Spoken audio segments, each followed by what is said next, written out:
Hello and welcome to this video. Today we'll be discussing the people that God can't save. And obviously, if you are a Christian, you know that Jesus Christ died for the sins of the whole world, and he did desire for all men to be saved, and he did love us all even when we were yet sinners. The only way God really can't save you is if you refuse to be saved and if you reject God, essentially. And that's kind of who I want to discuss today. In Romans 1, it discusses these individuals that were given over to a reprobate mind to do some unseemly acts. And these people today are described as the LGBT, but in the Bible they're considered sodomites and haters of God, essentially. Now, some are just confused, and they can come out of that, but those with a genuine lust for the same gender, those people are people that God can't save because they don't want to be saved, they don't want to turn to God, and when they heard about God, they rejected him and turned towards idolatry, other gods, and of course they were then given over to this reprobate mind to do unseemly acts where an inhibitor or this brain's governor, it was removed, and they were then able to do what is not natural. So they were given over to these unnatural temptations, and these are individuals that God can't save.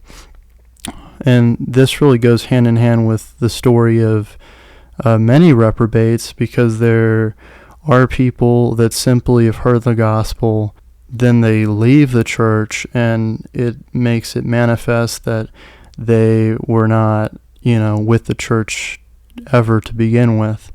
And these people have a genuine hate for God, and they reject God until the day of their death. And I believe that anyone who's given over to actually the lusts that are discussed in Romans 1 that are unnatural, those people are in a state which they can't come back from because they don't want to come back from it. They don't want to have God in their knowledge, as discussed in Romans 1. And so that's why they can't be saved, because they don't want to be saved. I usually like to point to Pharaoh, the old king of Egypt. He hardened his heart against God, and then God began to harden his heart after that. So it's this kind of thing that makes people a reprobate, someone who's been rejected by God, as described in Jeremiah chapter 6, verse 30. So that's really what is meant by reprobate. That's the people that can't be saved, and it's just good to be on your toes whenever you're preaching to people that seem to match the description of a reprobate, someone who hates God and has rejected God. And of course, God has knowledge of what everyone's going to do in the future, and those who are never going to come back to God, there's some people that reject God at first and then accept him later on in life.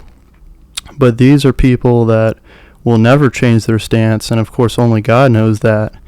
So when God gives people over to this reprobate mind, these people were never going to come back in the first place, but now it's just a symptom for all to see and, maybe to steer clear of.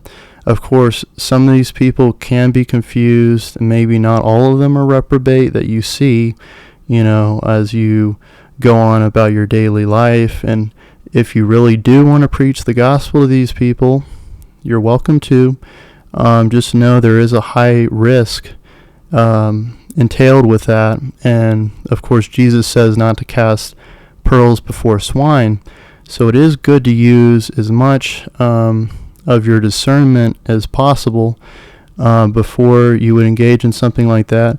But if you're ready to, put yourself on the line a little bit, you can continue to preach the gospel to some of these people that may seem to be reprobate. But it's just good to have an understanding of this little known descriptor, I guess, from the Bible. And of course, God has asked that all of his word be preached in season and out of season. So even if people don't want to hear this, I just wanted to cover the topic because of that type of teaching. Thanks for listening, and I hope this helped.